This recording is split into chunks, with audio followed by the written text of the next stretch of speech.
শাকিব খান ভাইয়ের বলতেছি, ভাইয়া আমাকে একটা ব্যবস্থা করে টিকিটটা আসলে হারিয়েছিল কিভাবে? আমি অনলাইনে টিকিট কাটছিলাম আমাদের বাড়ি মুন্সিগঞ্জ। আমি প্রথমে জীবনী দলে খেলাধুলা করে বলছি টিমে।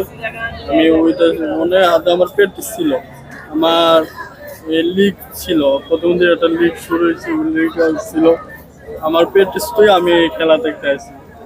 আর অনলাইনে আমার আব্বু আম্মু কষ্ট পরিশ্রম করে টাকাটা ভরাইয়া মানে টিকিট কাটছে। টিকিট কাটার পরে আমি বাসেতে নামো, এর আগে একটা ছেলে থাপ্পাতে নিয়েছে টিকিটটা নেওয়ার পরে ওই ছেলে আমার লগে আরো কয়েকজন আসলো, ওই আমার ভাই বেড়াদের আসলো, ওরা ধরে ছেলেটা ধরতে পারে না।